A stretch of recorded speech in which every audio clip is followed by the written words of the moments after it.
할렐루야.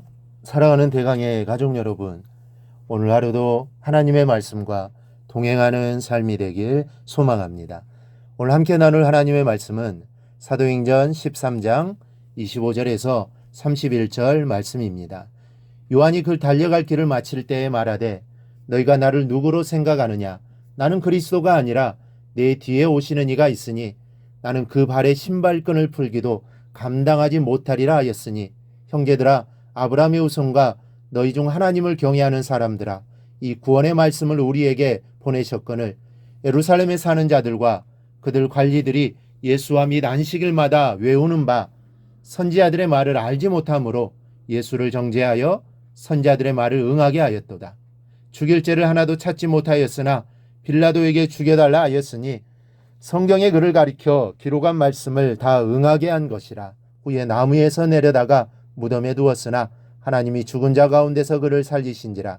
갈릴리로부터 예루살렘에 함께 올라간 사람들에게 여러 날 보이셨으니 그들이 이제 백성 앞에서 그의 증인이라. 아멘. 이 나라마다 개인마다 역사라는 것이 있습니다. 역사라고 하면 꽤나 거창한 것 같지만 사실은 거창한 것이 아닙니다. 쉽게 말해서 지나온 과거의 발자취를 가리켜 역사라고 합니다. 그러니까 한 국가의 지나온 발자취는 국가의 역사가 되는 것이고 개인이나 기업이 지나온 발자취는 그 개인과 기업의 역사가 되는 것입니다. 이 역사에 대한 인식이 여러 가지가 있습니다. 그중 대표적인 것을 예로 든다면 먼저 스토아파의 역사관입니다. 이 사람들은 역사를 주기적으로 반복되는 것으로 봅니다. 역사가 진행되다가 어느 시점에 이르면 세계는 큰 재해로 다 파괴되어 끝장이 나고 그 뒤에 다시 같은 과정을 반복하여 또다시 파괴되고 하는 과정을 끝없이 반복한다는 것입니다. 또한 현대의 비판론은 역사를 인간의 제약과 오류와 어리석음에 대한 기록이라고 봅니다. 그러나 기독교의 역사관은 이들이 갖고 있는 역사관과는 현저하게 다릅니다. 기독교의 역사관은 매우 낙관적인 역사관입니다. 기독교에서 역사는 불완전한 인간들이 죄에 대한 기록도 또 시작하고 진행되다가 종래에는 다 파괴되어 버리는 과정을 반복하는 것도 아닙니다. 기독교는 역사를 항상 하나님의 목적에 따라 어디론가 가고 있는 것으로 봅니다. 예수님의 십자가의 사건을 보면 알 수 있습니다. 예수님이 이 땅에 오시고 또 삶을 사시고 고난을 당하시고 십자가에 죽으시고 이 모든 과정은 우리를 구원하기 위한 하나님의 목적에 따라 가고 있었던 것입니다.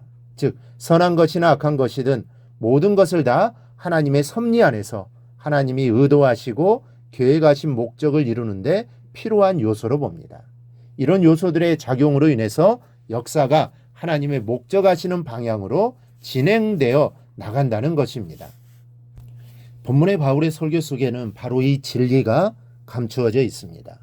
선한 일뿐만이 아니라 악한 일조차도 결국에는 하나님의 계획에 필요한 재료로 쓰여지고 있다는 사실을 바울이 밝히고 있습니다. 그 부분이 27절입니다.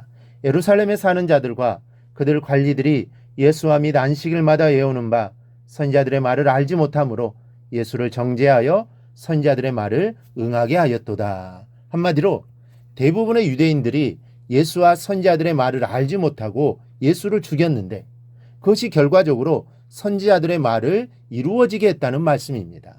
이와 같이 비록 악이지만 악도 하나님의 뜻에 따라 쓰여진다는 사실을 아시기를 바랍니다. 우리는 악한 자들 때문에 괴로움을 당합니다.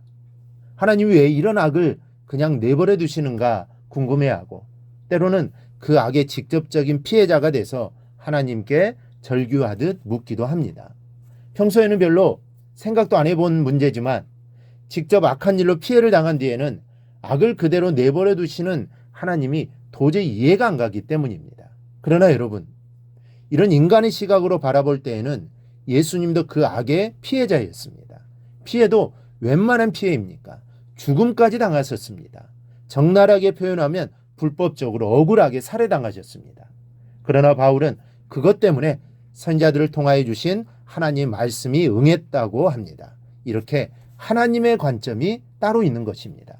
성도 한 개인에게도 마찬가지입니다. 여러분들에게 고통을 주는 나쁜 문제나 사람이 있다면 그 문제나 사람은 괜히 있는 게 아닙니다. 사람이 보기에는 찌르는 가시일지라도 하나님은 그것을 통하여서라도 당신의 뜻을 이루십니다. 궁극적으로는 우리를 위해서 그리고 하나님의 영광을 위해서 쓰여지는 도구일 뿐입니다. 그래서 성도는 믿음의 눈을 가져야 하는 것입니다.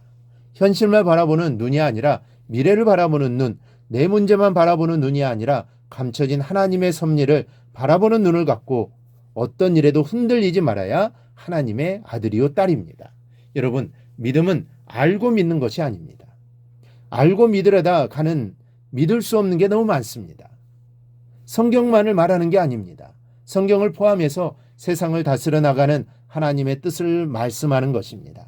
인간의 머리로 하나님의 일을 이해하는 것은 불가능합니다.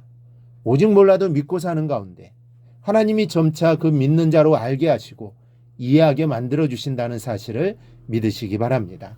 내게 닥친 이 일이 지금 당장은 이해가 되지 않을지라도 그러나 이 일이 분명히 나를 이해하고 하나님의 거룩하신 뜻을 이루는 한 과정인 것을 믿는 자에게 하나님의 은혜가 있을 것입니다. 여러분, 악이라고 해서 하나님의 능력 밖에 있는 게 아닙니다.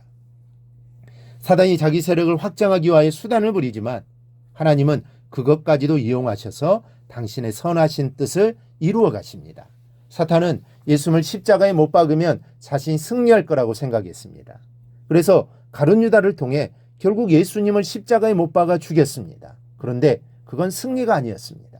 결국 하나님은 사단의 모습까지도 사용하셔서 선하게 이끌어 가신 것입니다. 그러니 어려움이 있더라도 그 어려움을 주님의 은혜로 주님의 능력으로 이겨나가기를 바랍니다. 그리하여 승리하시기 바랍니다. 그리고 무엇보다 여러분은 하나님의 뜻을 위하여 선하게 쓰임받는 성도들이 될 수 있기를 바랍니다. 그리하여 하나님의 기쁨이 되기를 주님의 이름으로 축원합니다. 오늘 묵상한 말씀을 굳게 잡고 삶으로 실천하며 살아내는 대강의 모든 성도들이 되기를 축복합니다.